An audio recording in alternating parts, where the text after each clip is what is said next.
วัสดีครับวันนี้จาก NP Shop นะฮะเรามารีวิวเป็นสินค้าใหม่นะครับ FT 010นะครับขนาด60เซนนะครับประมาณขนาดนี้นะครับเดี๋ยวแกะให้ดูด้านในด้วยนะครับว่าข้างในเป็นยังไงนะฮะ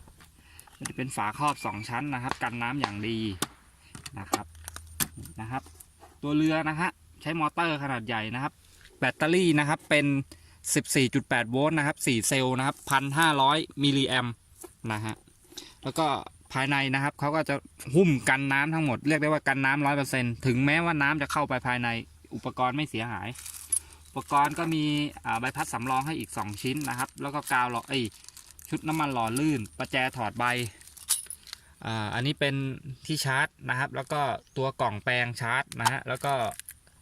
หัวชาร์จนะครับรีโมทก็ 2.4 กิกะเฮิรตซ์นะครับโอเคเดี๋ยวเราทดสอบการเล่นเลยนะฮะตัวนี้มันใช้ระบบเซ็นเซอร์นะครับ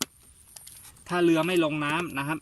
ระบบจะไม่ทำงานนะฮะต้องเอาเรือลงน้ำนะครับโอเค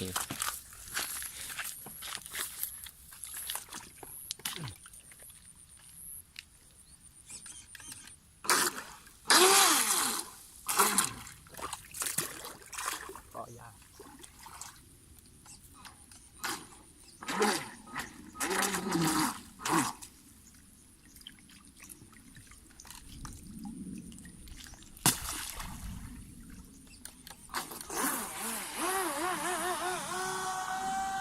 ความเร็ว35 กิโลเมตรต่อชั่วโมงนะครับวิ่งน้ำบานเลยนะ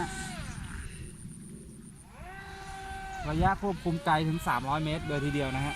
ถือว่าไกลนะครับสระเนื้อที่เกือบ5 ไร่นะครับสามารถวิ่งได้ยันสุดสระนะครับแรงนะฮะวิ่งน้ำบานเลยนะชุดเผาขับอะไรเป็นทองเหลืองนะครับไม่ต้องกลัวสนิมนะครับ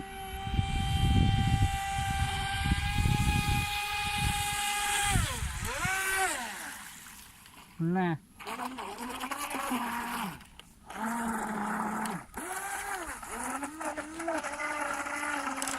ติด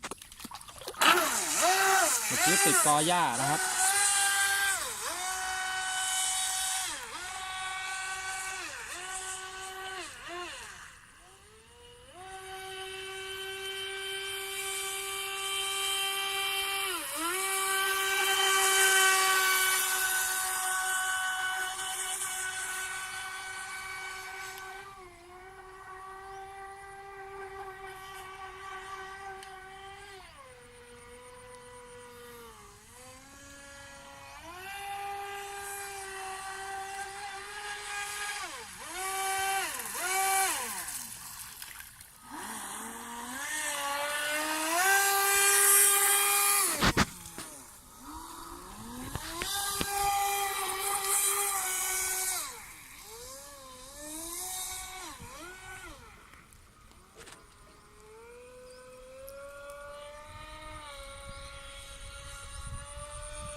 เรือเข้ามาจอดนะครับ